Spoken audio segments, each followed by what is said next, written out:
2시간 전에 마감한 트레이더가 생생하게 전하는 글로벌 마켓 리뷰 델타원입니다. 오늘 할 이야기가 많네요. 아마 한국에서 하는 글로벌 마켓 모닝 브리프 중 원유 시장에서 옵션 사고가 났다는 이야기하는 곳은 아마 델타원 채널 하나밖에 없을 것 같은데요. 어제 기름 콜옵션이 하루 만에 1000% 폭등한 등 아주 난리가 아니었습니다. 물론 이걸로 땡이 아니고요. 이것으로 어떤 트레이딩 아이디어를 얻을 수 있는지도 이야기해야 의미 있는 시황이 되지 않겠습니까? 또 나스닥도 참 얼마 만에 보는 음봉이 나온 건지 모르겠습니다. 어쨌든 의미 있는 음봉이 나왔어요. 이것도 어떻게 트레이딩에 적용이 될지 오늘 시황 정말 흥미진진할 것 같습니다. 바로 아시아 세션 갑니다. 코스피 시장에서는 전일 오버나잇한 개인이 콜옵션 매수가 어떻게 청산될 것인가가 궁금했는데요.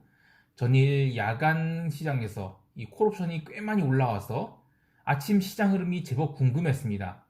갭상승한 시장은 외국인 현물 매수가 선물 매수도 같이 들어왔죠, 처음에. 그래서 오늘도 그냥 430 지지받으면 또 위로 갈 수 있겠구나 싶었는데 30분도 안 돼서 현물 매수는 템포를 줄여버리고 선물은 바로 매도로 돌려버렸죠. 그러면서 프리미엄을 와장창 빼버립니다. 물론 어제 막판에 풋옵션도 많이 살아났기 때문에 프리미엄을 감소시킨 것은 저는 당연하다고 여겨졌어요. 그렇게 올라올 때마다 외국인들이 선물 매도를 쌌는데 시장이 428.5까지 계속 수렴을 해버리는 거예요. 더 이상 빠지지 않고 버텼죠. 그래서 12시 45분부터 선물 매도를 걷어버립니다. 그러면서 죽었던 변동성이 다시 살아나 버리죠. 게다가 베이시스마저 빠르게 상승하고 결국 오후 3시까지는 거의 스트레이트로 올라가면서 431.80을 기록하게 됩니다. 종가상으로 430포인트를 넘겨서 끝나게 되는데 계속 마이너스권이었던 베이시스가 외국인들이 선물 환매수로 또 오랜만에 콘탱고를 보이기도 했습니다. 이러면서 간만에 이 투신이 기존에 끌고 오던 프로그램 차익 매도를 청산하면서 주식을 무려 3,800억이나 사줍니다. 따라서 오늘 기관들이 주식을 매수해서 오후 시장에 지수가 상승했다. 이것은 반만 맞는 시황이에요. 왜냐면 누가 지수 상승을 하게 만들었느냐, 누가 기관들이 주식을 사게 만들었느냐, 이게 중요하거든요. 외국인이 오후 시장에 선물 매도를 강하게 매수로 돌리면서 기관들이 프로그램 매수를 자극했다. 그래서 기관들이 수동적으로 주식을 산 것이지 기관이 시장을 주도해서 시장 상승을 이끌었다? 이건 아예 잘못된 시황입니다. 물론 그런 가운데 연기금은 오늘도 또 1280억 주식 팔아치웠고요. 자, 그런데 오늘 요거 좀 생각해 보고 싶어요. 지수가 그 기나긴 2월과 3월이 박스 상단을 넘어섰죠? 제가 그 기존의 박스를 405에서 430으로 봤으니까요. 그런데 개인이 오늘 주식 매도 3천원밖에 안 나왔어요. 아니 20조가 넘는 매물 다 어디로 간 건가? 정말 다 잠긴 건가 할 수 있겠지만 저는 조금 생각이 달라요. 2월과 3월이 박스에서 무엇을 가장 많이 샀는지를 보면 삼성전자를 비롯한 대형 주식들이에요. 그런데 삼성전자 아직도 이른바 8만전자죠. SK하이닉스도 마찬가지로 그렇게 반도체 업황 좋고 쇼티지 어떠고 하는데도 계속 15만원 선 근처까지 올라가면 미끄러지고 있습니다.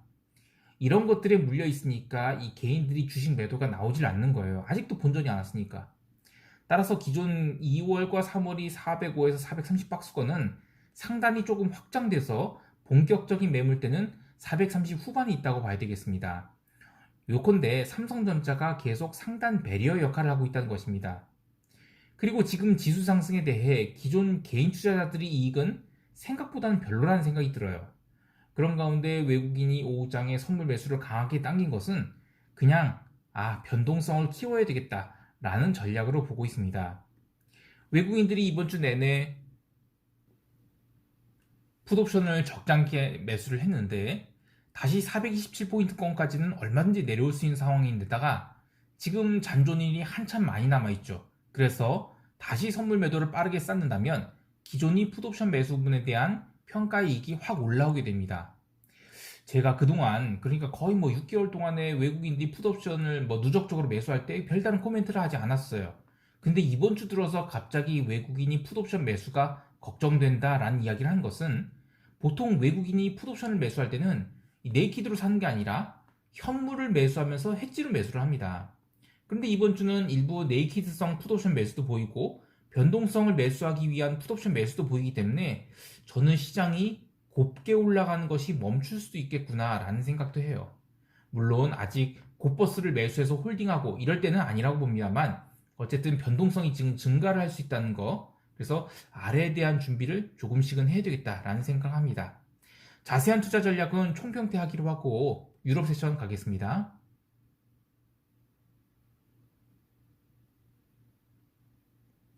유럽은 오늘 조금 밀렸어요. 물론 본장 마감 후에 좀 본격적으로 밀린 것이기 때문에 본장에는 그냥 뭐 눌림 정도였다라고 할 수 있겠는데요. 양옵션 가격이 정말 쌉니다. 그래서 웬만해서는 저는 이번 주 금요일까지 폭락이나 폭등? 사실은 폭락은 일단 나오기 힘들다고 보고요. 상승은 좀 나올 수 있다고 봐요. 근데 폭등은 좀 힘들다고 보고요. 아무튼 사실 오늘도 독일 지수가 이 장중간에 15,200선에 근접하게 밀렸을 때 콜 12,252, 15,252, 28포인트까지 내려갔다가 10분도 안 돼서 뭐 48포인트까지 올라갔으니까 그만큼 시장의 매수세가 강하다는 것은 확인할 수 있습니다. 그런데 추세적인 매수는 주지 않겠다라는 게 시장의 포인트 같아요. 그냥 이번 주 금요일 끝까지 이번물 양옵션 매도 장세다. 이렇게 보면 되겠습니다. 통화시장에서는 어제 이어서 유로화가 0.27% 추가 상승을 했는데 아무래도 1.2달러는 유로화 1.2까지는 한 번에 돌파하기가 어렵다는 인식이 있는 것 같아요. 그래서 그 수준까지 올라왔다가 다시 밀린 정도라고 만족을 하는 것 같고요. 그리고 구리는 톤당 8,900달러에서 한 번에 또 9,074달러로 폭등을 했어요. 아시아 세션에서 꾸준한 매수세가 들어오면서 9,000달러 회복을 했고 그 뒤로 이제 추가로 올라왔다. 그렇지만 이제 계속 저는 박스로 봅니다.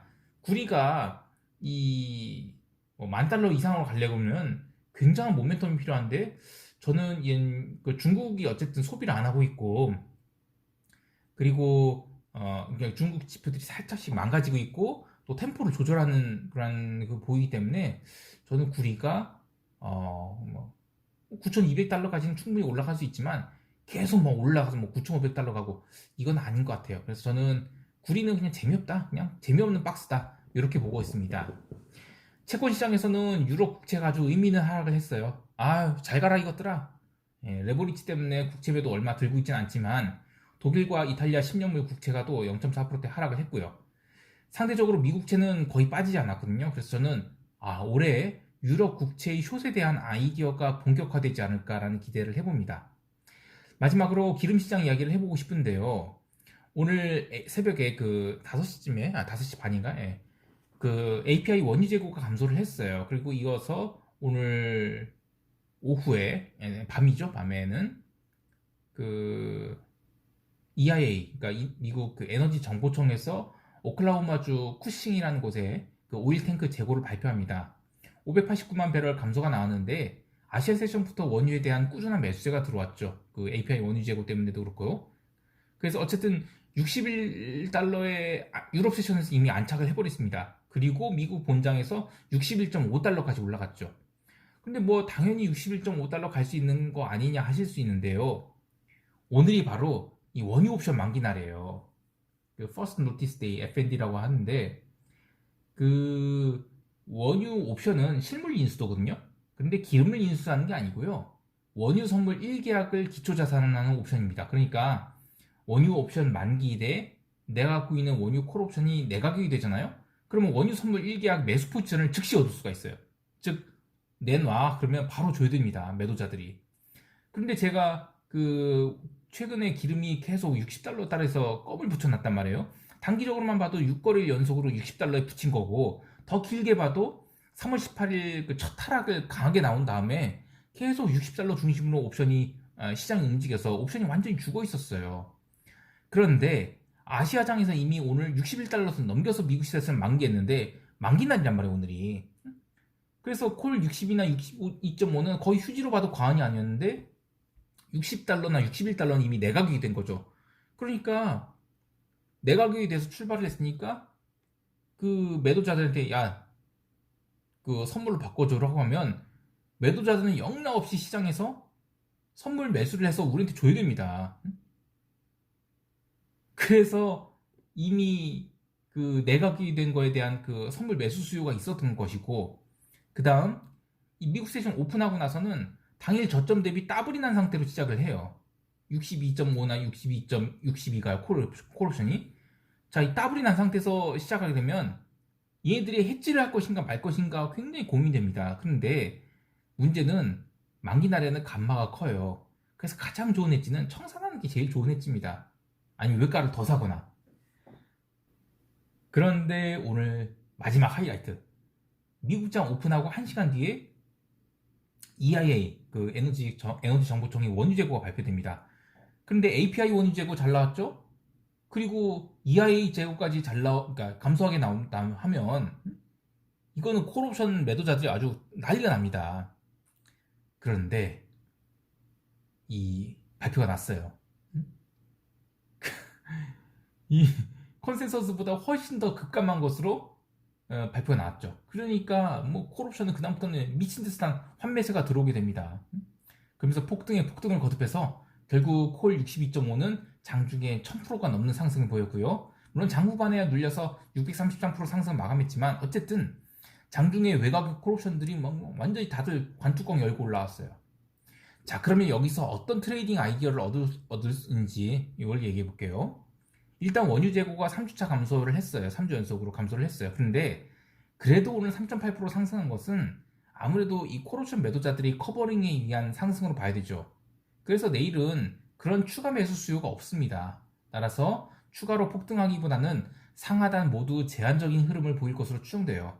그래서 뭐 안전하게 간다 면 6월물 원유 행사가 65달러 이상의 콜옵션에 대해서 매도 포지션을 쌓아둔다든지 아니면 다시 그게 이제 60달러대로 내려오게 되면 일부 정리하는 등 6월물 콜옵션 매도의 찬스로 삼는 게 좋아요. 물론 선물 매도도 나쁘지 않다고 봅니다. 하지만 오늘은 변동성 일단 살았잖아요. 그러면 내일 바로 빠지지 않거든요. 눌렸다가 튀었다가 눌렸다 튀었다 이거 반복하면서 프리미엄 뺄 가능성이 커요. 그래서 선물 매도는 뭐 차선책이고 가장 좋은 것은 그래도 콜 매도로 대응하는 것이 심적으로는 가장 편할 것이다. 이런 이야기를 해봅니다. 자, 이 정도로 하고 미국 세션 갑니다.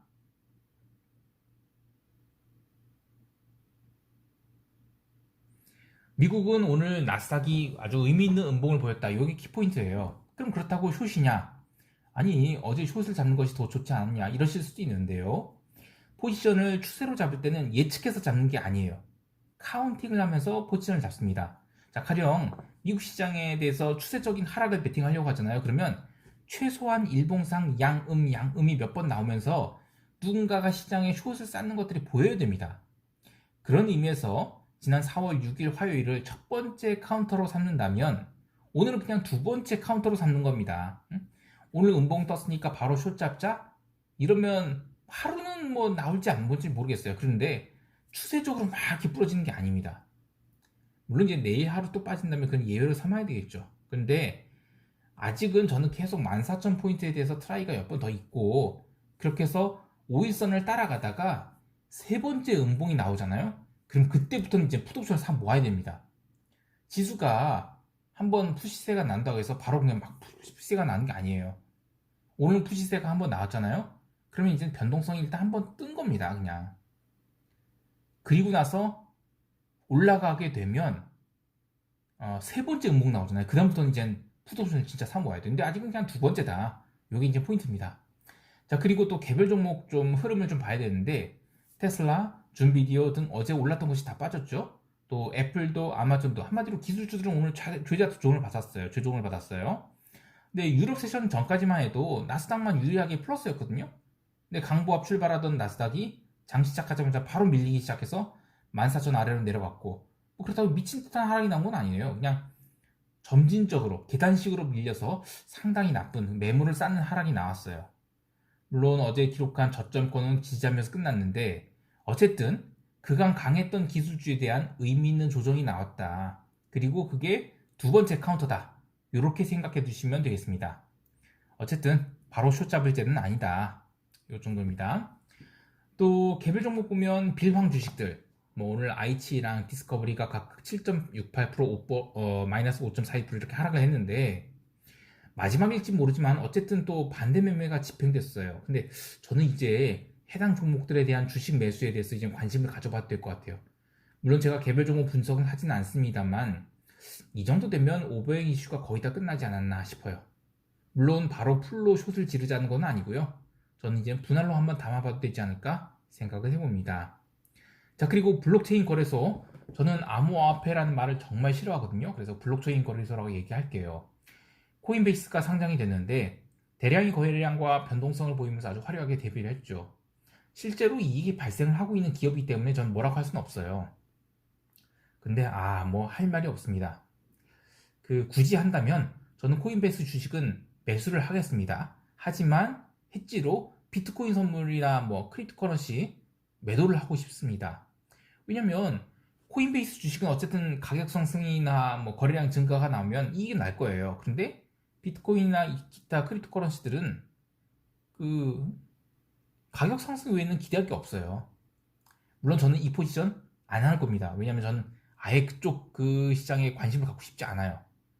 제가 꼰대 소리 듣고 영감 소리 들어도 어쨌든 안 할 겁니다. 예. 어쨌든 굳이 한다면 저런 전략, 그러니까 코인베이스 주식을 하나로만 갖고 있지는 않을 거고 반드시 해지를 할 거다. 그리고 해지는 다른 거 S&P 해지가 아니라 S&P 매도로 해지하는 게 아니라 비트코인 선물을 매도를 해지를 해서 할 거다. 그 정도를 하겠습니다.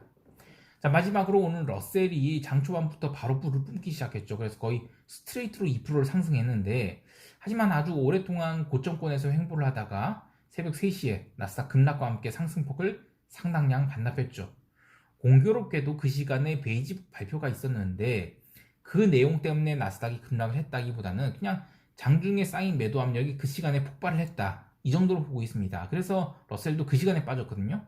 근데 저는 이제 지금이 상승장이라고 보면 저런 러셀이 윗꼬리 달고 나면 어쨌든 양봉은 끝났거든요. 그러면 종가에 다시 매수가 들어가야 됩니다. 그런데 공교롭게도 오늘 오른 자리가 최근의 상단 추세선을 터치하는 그런 자리예요. 그래서 저는 아래쪽으로는 다시 열려 있다고 봐요. 그래서 오늘 기록한 고점을 위로 벗기기 전까지는 러셀은 다시 그냥 2200포인트 이하로 가는 그쪽이 더 맞지 않나 생각을 합니다. 자, 이제 시장 총평하겠습니다.